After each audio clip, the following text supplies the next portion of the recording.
Today we're going to be talking about Hayao Miyazaki's new movie, The Boy and the Heron. And just in case you don't know what The Boy and the Heron is all about, a quick synopsis of the movie is Mahito, a young 12-year-old boy, struggles to settle in a new town after his mother's death. However, when a talking heron informs Mahito that his mother is still alive, he enters an abandoned tower in search of her. We're going to be breaking this review up into two parts. The first part is going to be a spoiler-free review and discussion, and the second part will be a spoiler review and discussion that goes more into what we think and our interpretation of some of the metaphors, symbolism, and all that. Expectations are going to be a big thing for people going to see this movie. It's Hayao Miyazaki. It's hard not to have expectations and put those expectations on any new film he does because you expect it to be all the things that every other movie that he has made has been before, which is, of course, beautiful animations, incredible worlds, and you get all of that here. But it is interesting that this movie in the West is titled The Boy and the Heron, but in Japan, its original title is How Do You Live, which is a question that is at the core of this film, and I think is a better title. Because How Do You Live kind of envelops the whole film and not just these two characters, because it really isn't about these two characters. It is only about Mahito and his journey through grief and loss and other things like that. Yeah, not to say that the Heron isn't a big part of this movie, but it is, like you said,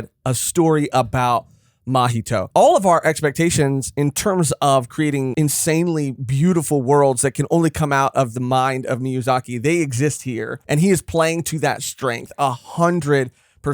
I would say based off just the animations and based off of the, character designs and all this, like this is one of the top. Yeah. There's nothing holding them back, like in terms of like technology and things that they can do, because it's just like absolutely insane. Yeah. My goal is to temper expectations if you haven't seen this movie, because it is an incredible film that has a very powerful message within it. And as high concept as it is, at its core, it's pretty simple. It's about grief, like you said, and the resolve to live, right? And creating your own world and the balance of your own world. But Mahito, as a character, I think, being the vehicle for this message, compared to other Miyazaki protagonists, I think is a little on the weaker side. Not to say that I didn't really enjoy him, but he is a character who is grieving on the inside and on the outside a very respectful and a boy who has manners, but on the inside is feeling all this pain. However, I didn't really feel that pain being felt on the inside out of one maybe moment or two. And I totally understand, like the whole argument is like, well, he is grieving and he's going through these things, and I totally understand that. I think that like him dealing with the things that he's dealing with, he is just putting all of the burden on himself. Like he's not burdening his dad or mom or anyone kind of involved. And we'll get to the spoiler section, but there was like a moment where he did decide to kind of put it on them by doing an action, and that was like, okay, then that's like what a kid would do, I guess. But he is very mature, and I think like for a good reason. Like he had to mature pretty quickly because of his situation. But I would have liked to see way more character development with him. Yeah. There was a couple things throughout the movie where I was like, that just came out of nowhere. The development, I guess. I didn't see a build up to it. Mahito compared to like a Chihiro or even like a Sophie, I found myself more emotionally connected to those characters than Mahito, but that is a part of who he is. Like you said, he has been forced to mature and grow up. But what I also, I guess, expected going into it is like with all of these other movies, the world around him is full of interesting characters too. And while this world is full of interesting characters, the Heron being one of many, we don't ever really get to slow down enough to spend a lot of time with these characters. I would have liked to see certain characters more and had the opportunity to connect with them more. Yeah, I would say that this movie has, like you said, a lot of great characters. I think that the main messaging and the overall like theme of the movie isn't necessarily about the other characters. Like Yeah. that's the kind of like that's kind of how I was conditioning and thinking about it afterwards, because I was kind of disappointed. I was like, oh, Studio Ghibli, Hayao Miyazaki makes these amazing characters that I latch onto and that I can cry with and feel for. And this movie just didn't really have that for me, but it wasn't necessarily about that. And I kind of have to like remind myself. And of course, there's like there's so many characters like the grandmas. Those are my like these group of characters were like my absolute favorite of the whole movie. And one of them in particular, you get to see more of, and she was like a highlight for me. She had so much character, funny moments, heartwarming moments. Like I wanted more of that, and the Heron like was able to bring comedic relief because he was very funny. But other than that, it really wasn't anything. I mean, the mom or the stepmom, she brought love, but that's kind of it. Very bland. The other that character relationship I want to explore more in the spoiler discussion too. There's a relationship between them that isn't ever really talked about. Again, the movie isn't about that, but I still think that, I don't know, for me personally, I would have liked a little bit more there. But yeah, I mean, I do agree. I mean, I think overall it does a really good job at exploring these concepts, but I do think that because of that, and I want to say too that I love this movie, and I think that it is incredible. It's a masterpiece in a lot of ways, and I'm glad it exists the way it does. Again, it's about expectations and realizing for me personally that this is a movie that puts its message, and I think its themes before its narrative, and that is fine. And that it depends on what you want from a movie, right? Yes. Like I have a different definition of what I want, what I care about, what I think about when I think about a good movie. And again, like this is like an amazing movie, but when it comes to characters, it's just like not the strongest of all of the other Ghibli, and it's not fair to like judge other movies that they've done and put it onto this movie. My expectations were very high, and that's on me, but I do have like some issues with the character developments and stuff, and that's like on like the lowest level of like the overall movie, like what I would rank the overall movie, I guess. Because when I say masterpiece, I do want to clarify that I think it's a visual masterpiece. And on top of that, the score of the movie was like hauntingly beautiful, dude. It was a lot of the like, it was almost like, this is a very, very deep cut, but it was almost like American Horror Story Coven. It was like, it was like a lot of that, dude. But it was beautiful, and it really added to the movie and the world so much. The mystery of this world and what exactly was happening. I thought it was beautiful. Again, it's all about what you like in a Hayao Miyazaki movie. Sometimes I feel like Hayao Miyazaki in the past has been able to do both. Have a like Ponyo. Like Ponyo. I would even say like Spirited Away too. I would, yeah. The things that we had maybe issues with or things that didn't quite meet our expectations, outside of all of that, it was an incredible film. Is it a classic, another classic Miyazaki movie in my opinion? And I'll ask you the same question. In my opinion, it is a classic Miyazaki film, but I think that on the list of classics, it ranks a little lower than your personal classics. in my personal opinion. Not yes, like of course, in general. Of course. It ranks a little lower for me personally than A Spirited Away, but still on that list of classics for sure, 100%, without a doubt. Do you consider this movie to be another Hayao Miyazaki classic? Okay, well, that's such a crazy way of saying it. Classic to me. Yeah, to you. One of my favorite movies. Again, I really enjoy character-driven movies. Seeing characters' motivations realized and seeing them grow throughout the movie and them being a completely different person from the beginning to the end. This movie, I just didn't feel that. Yeah. I enjoyed the concepts and the themes, and it was really well tied together in that sense. It was so fun, but I would say like for me, character-driven stories like A Spirited Away, like Castles in the Sky, like Ponyo, like Kiki's Delivery Service, like, Arrietty, like there's so many that I could think, like My Neighbor Totoro, like I just feel like these people go on journeys, and he went through a journey, of course, differently, but I think it was a more personal journey Like it symbolized a more personal journey within him, and not. I can't really explain that's it. a perfect way to say it. It was a more personal journey within him, and like we stated before, because of who he is as a character, I feel like he wasn't able to show it in the same way that other characters who are more energetic, like a Chihiro. I think it's clearer and easier to see in a character like that, and it was a lot harder to see in Mahito. Yeah. Which is, again, no fault of the movies. It's just not about that. It's just it's just not about that. Yeah. And again, this is just our opinion. We're not trying to trash it or anything. No, I liked it. I would love to see it again. We did see it in the sub version, the original Japanese, with the original Japanese VAs. I would love to see the dub. I think Miyazaki films are some of the best dubs that exist. I mean, the my talent. first introduction to like dubs. Yeah. I mean, that's a crazy introduction. It's a high bar to with meet. like an A-list cast. But I would love to see it again, because I think that these other movies I've had so much time with, I've rewatched so many times, and I think like just basing my opinions off of my first initial watch, this is just how I feel right now. But who's to say if I keep watching this movie, I'm like, oh my god, this is not that I get it now, but I'm seeing it in a different light, because I do understand what's happening. I do understand the themes.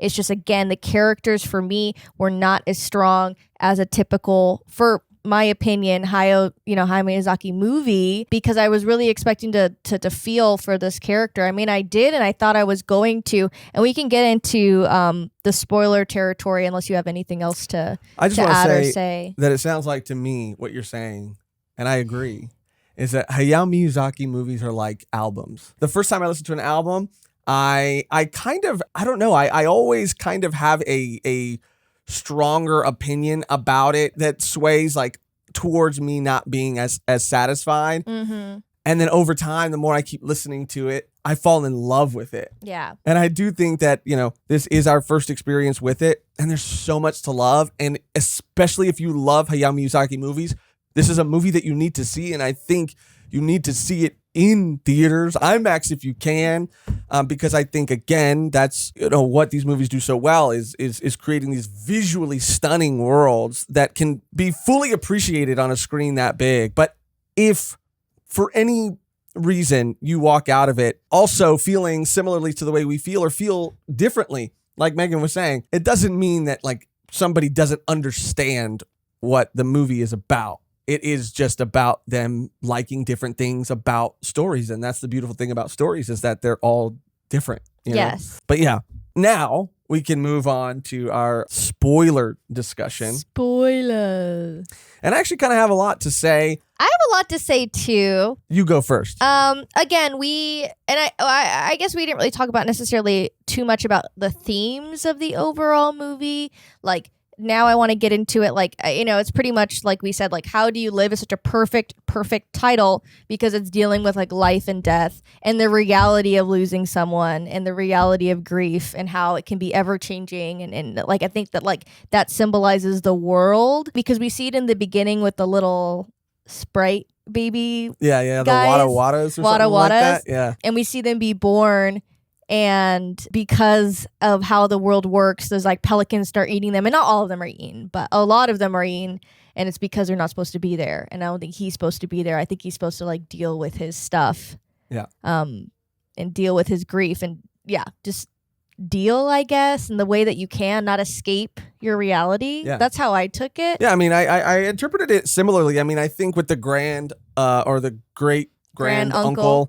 The explanation of like where he is at first a little confusing, but after thinking about it some more, I feel like what it is that this like mysterious thing came from space and allowed him to sort of like, it created this almost like fold, or this almost like this place that exists outside of time and outside of reality, but is also the intersection of all of these different worlds. So it almost felt like all of these different worlds were in one place on top of each other when they shouldn't be, like the afterlife and the life before life. Yes. And all of these other lives outside of that with the parakeets. And I know that they all represent different things, but I think what it is at its core is about, like you said, the building blocks in which the great granduncle was building all of these blocks signifying different things that people have to balance within their own life. Yes. And him specifically talking about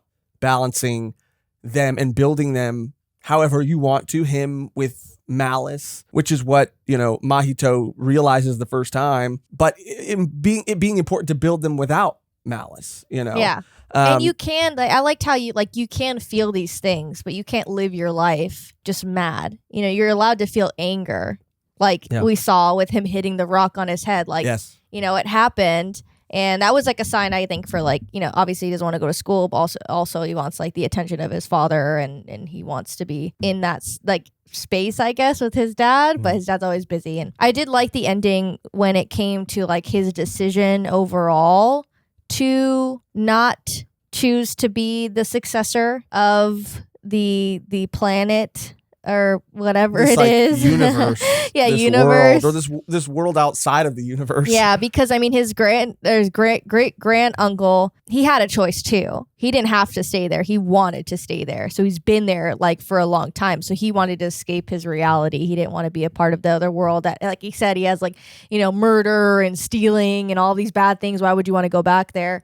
And I liked that, again, tied to everything, how he is going to try his best to get through it because, he does have people that care for him and he knows that he is capable of caring for other people too. And I liked that. That was a nice ending there. Yeah, I thought it was very chaotic. And every time we cut around to all these different places, we were seeing really, really cool things. And it was aiding the themes that were trying to be portrayed, especially with so many things that even came back around and were explained later in terms of the mother who did die in a fire, and in this world has the ability to kind of control fire, or that her relationship with fire is very different. She is able to use it, and this brings her peace at the very end because earlier we had found out that she had disappeared for a while. Which I liked because, when she does mention, because the old grandmas, again, my highlight, I love them. They're so funny. They mentioned that when she was a little girl, she disappeared for a year. And when you think about it, right, how long she's been there, technically, because time moves differently, sure. But Mahito was there with Nojiko,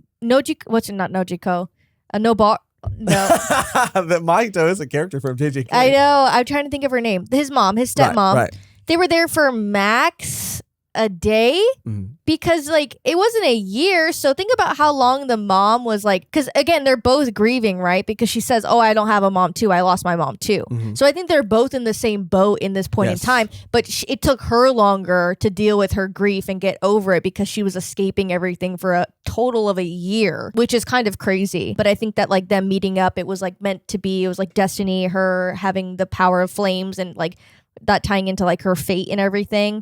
Fate and destiny, I guess, brought them together and everything. But I thought that was really cool. It took her a whole year, and it took Mahito maybe a day and a half. That's such a different feeling of what they were allowed, what he himself said, you know what, I'm gonna let this go.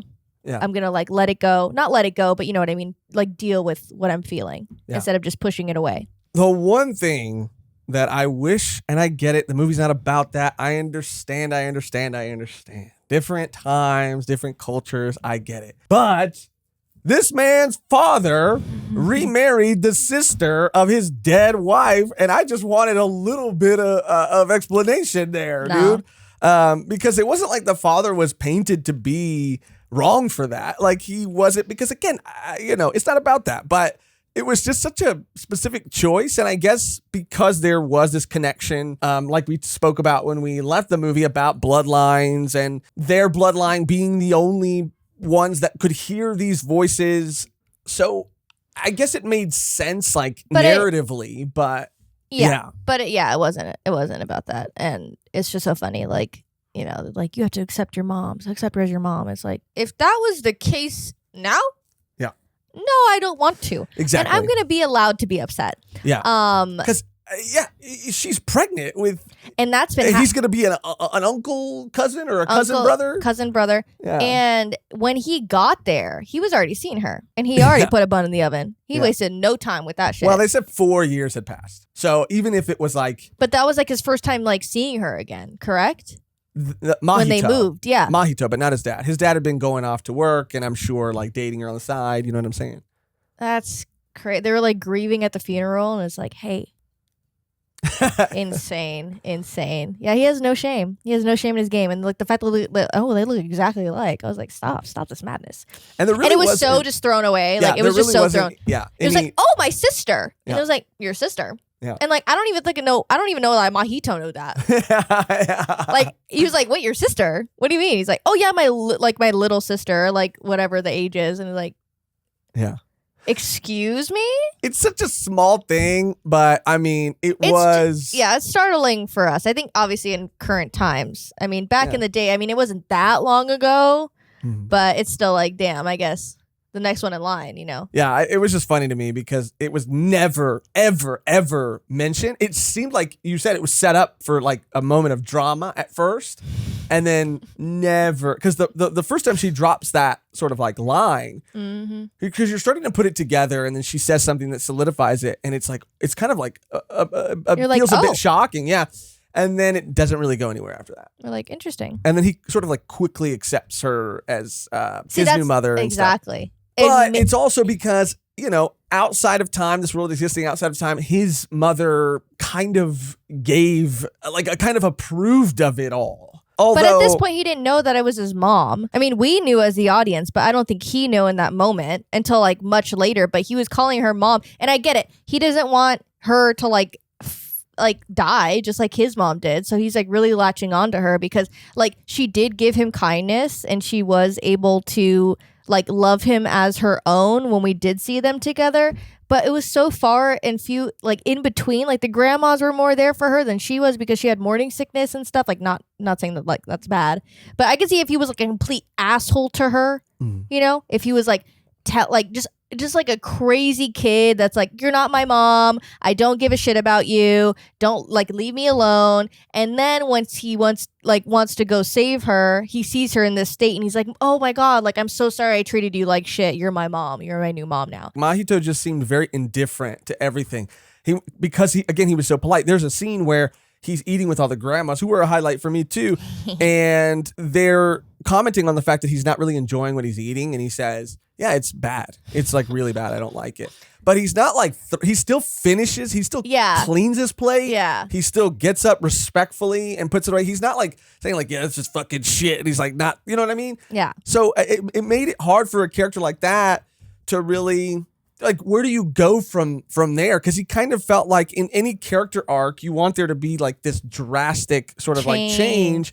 And he kind of went from being respectful and keeping all of his pain on the inside to continuing to be respectful, but having no more pain on the inside. But we didn't get to really see what was on the inside in the first place. So to our eyes, there wasn't a lot of change, I guess is how it felt. But yeah, obviously we talked about like How Do You Live versus The Boy and the Heron. The Heron does show up in the first half of the movie. He is like his guide in this other world, and their interactions are so funny before like anything actually happens.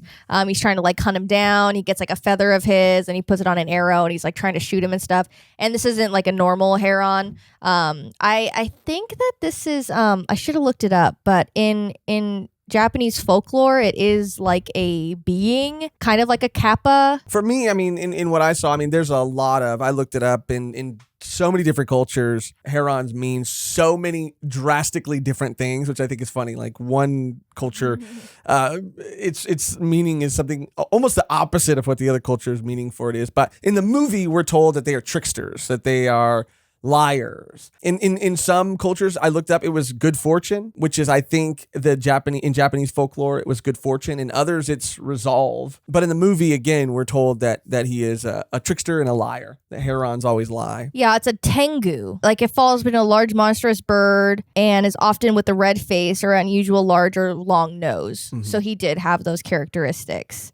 And I think that, it says like true nature is hard to distinguish between good or bad, which is kind of like what his whole vibe vibe was about. Also, another highlight was the parakeets. The parakeets are hilarious. What a crazy... I mean, those things are scary as hell. I mean, what a... Like, they married, like, cute and, like, terrifying. Because they were so scary. They were. I would be so scared if the thing, like, thing is huge. They try to eat me.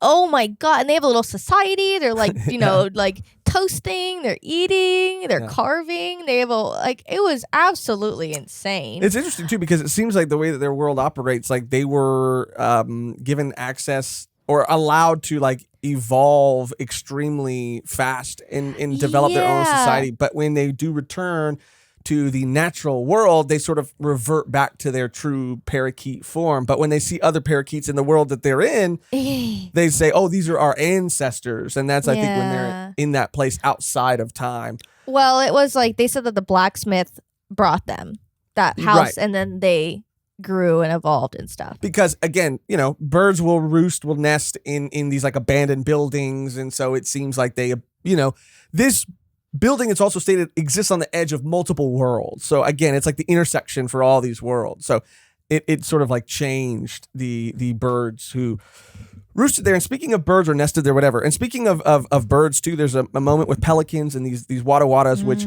again, we're told when we get there that the population of this world is inhabited mostly by the dead. But then we see these wada wadas, which are they're basically souls before birth. They're really cute little things. And as they're sort of like ascending to be born, these pelicans kind of come in and eat them all. And I understand that this is also very symbolic of like what happens in the real world in terms of like, because all the souls don't end up making it. So this could symbolize miscarriages, abortions, all these kinds of things. And so it's this sort of portrayal of these things that I do really enjoy and look forward to seeing in Hayao Miyazaki movies. Again, it just felt like we were cutting to one, because of the nature of this location, we were cutting to one like really crazy, like kind of like world or pocket of this world, one after the other. And there didn't seem to be a lot of like connection between them, which I think again is purposeful. Yeah. But narratively, it made it a little harder to kind of like follow, I guess. Yeah. And that's like, that is again the main criticism, I guess, because like when I think of other movies, when I think of like Spirited Away, there was really crazy places that they went, but it all was kind of like stationed in this area of the bathhouse. You know, they did go on journeys. They did take a train to go visit Yobaba's like twin sister.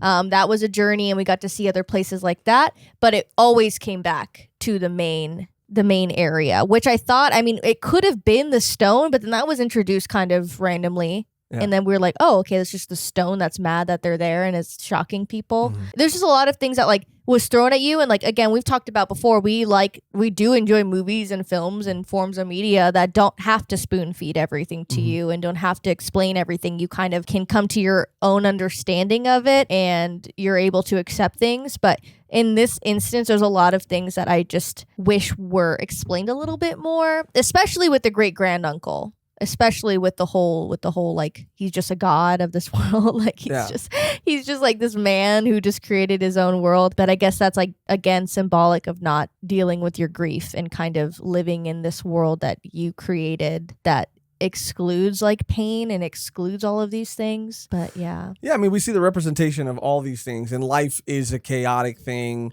And we see, you know, in the parakeets, we see violence and war, and we see, you know, life, and we see death, and we see all of these things. I do wish, again, they would have felt, I guess, more connected. But overall, I really enjoyed the movie a lot. And, same. You know, I don't want it to come across at all that, you know, I thought it was bad. No. I mean, literally, like, again, this movie is on a completely different level visually. I would say that the beginning sequence is like one of the best things I've ever seen. The like, you know, obviously the hospital's on fire and just like him running towards the hospital, and it's moving so fast, and the animation's so fluid, but like you can't really see what's going on. You just see like flames, and you're hearing crackling and yelling, but like it's very muffled, and you're like seeing it from his point of view, and it's like the most beautiful thing I think I've ever seen in a Hayao Miyazaki movie. Like that opening sequence was like, oh my god, it was absolutely like stunning, like the best I've ever seen. Oh, I'm sorry, the best I've ever seen.